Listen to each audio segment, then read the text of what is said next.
Hello and welcome to Morgan's Literacy Lounge.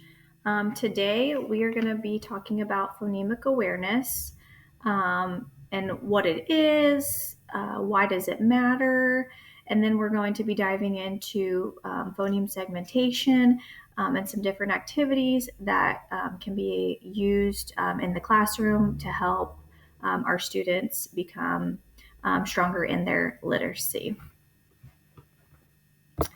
So first, what is phonemic awareness? So, phonemic awareness is the ability to identify and manipulate individual sounds in spoken words. And this starts off as a oral skill. Why does it matter? Like, why do we want to know about phonemic awareness? So, research shows that phonemic awareness is the strongest predictor of future reading success. So, when students are able to blend and segment their sounds, they are ready to move into decoding, which we know that is what we want them to be able to do in the end. Some considerations for our ELL students. We need to remember that some languages do not include certain sounds.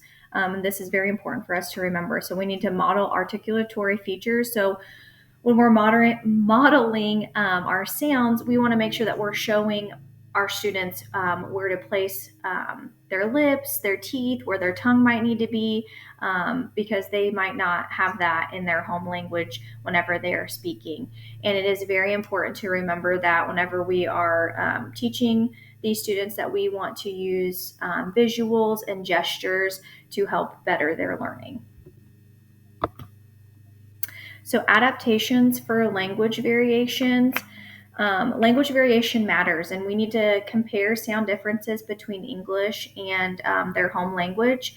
So, for instance, like when we are discussing the b and v sound, that is important, but we also need to make sure that we're validating their home language in those pronunciations.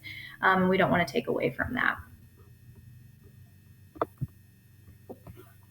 Next up, we're going to discuss explicit instruction. We know that this is very important in teaching our students with anything. So whether it be teaching sounds or anything, whenever we are teaching our students. So the teacher is going to model the sound. So they're going to do the I do, and then the students are going to practice with a guided activity. So that would be the we do. And then eventually they're going to move into the independent practice. And then the teacher is going to be giving feedback, which is very important. Whenever they are doing the you do, they are working on their own. We want to make sure as the teacher that we are going around giving them the proper feedback that they need, whether they are doing what they need to do appropriately. And if they're not, then we need to help them and guide them to fix the problems that they may be having. And I think it's also important to remember that sometimes we're not going to follow that model like straight through. So it might not be the I do, we do, you do. Sometimes you might have to stop and at the we do and do the we do. It might have to be I do, we do, we do, we do, before you move on to the independent practice of the you do. Sometimes a certain skill might take our students a little bit longer to get the hang of before we're ready for them to move on to the independent practice. And we need to remember that that's okay. And we don't, it's good to push them, but sometimes they might need our help in that more of that guided activity before they're ready to move on to that independent practice.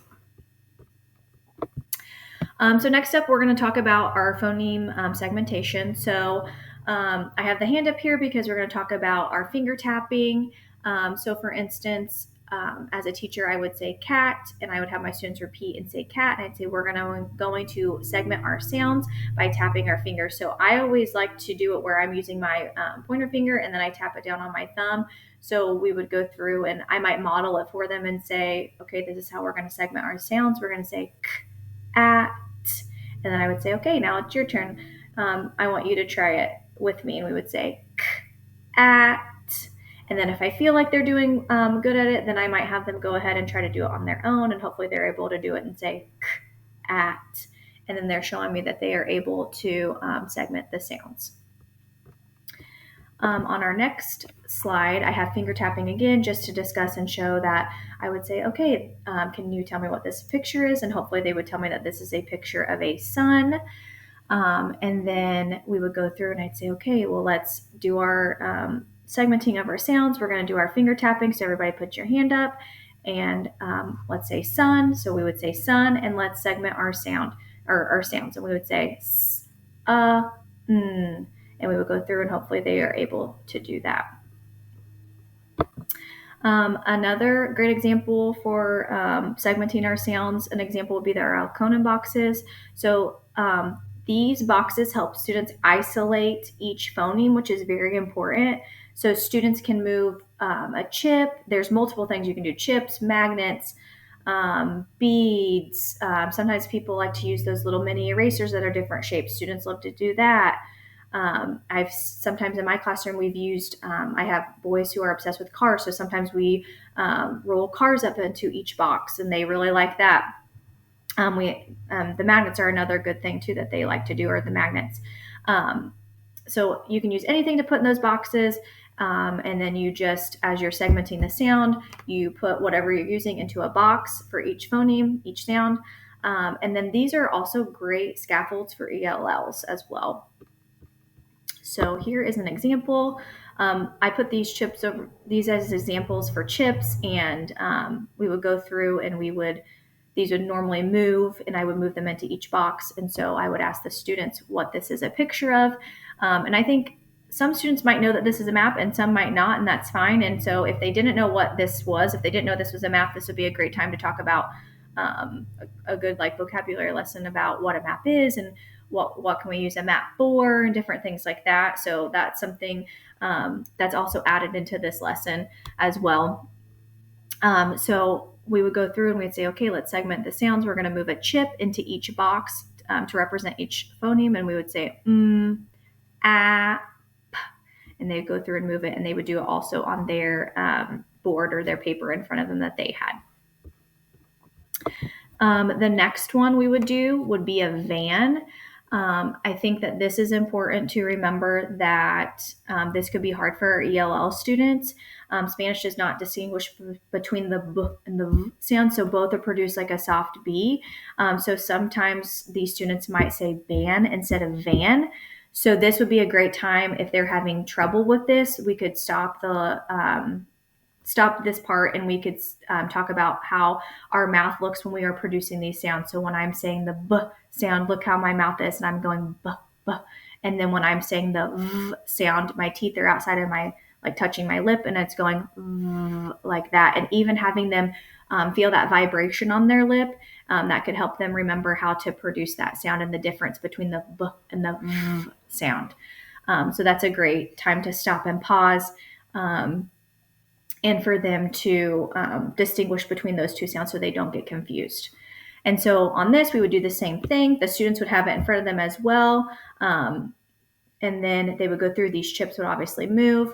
And then they would go through and they would say, van. And so they would be segmenting those sounds into each of the boxes. So next, our conclusion to wrap everything up. We need to remember that phonemic awareness is a predictor of reading success. If we are not practicing these skills, or if students are struggling with these skills, I think that we could say that they are going to have some issues later on when it comes to reading. And so if they're having trouble with this now, might say that it might be a sign that they could have some issues with their reading success. When we are doing instruction with phonemic awareness, it just needs to be brief and explicit. So it doesn't need to be any more than 5 minutes. That's what the research states. And then being explicit. So like the I do, you do, we do, and then or I do, we do, you do, sorry. And then remembering that sometimes you might not be able to move on to the you do. You might have to do some of the we do in between before they're moving on to the independent practice. Next, supporting our English language learners with visuals is super important. Modeling, we want to make sure that we're doing a ton of modeling in between, especially like how I stopped whenever I was doing the example of the van, and I stopped and I did showed how to pronounce the b sound and the v sound, how my mouth was different was great to do, and then using gestures is important as well. And then making sure that we are integrating the short daily practice. So that can be during whole group, it can be during small group, whenever you're able to incorporate that. We just want to make sure that we're getting our phonemic awareness in each and every day to support our learners. So thank you for listening. I hope you gained something from this. And then the last slide is just my references. Thank you.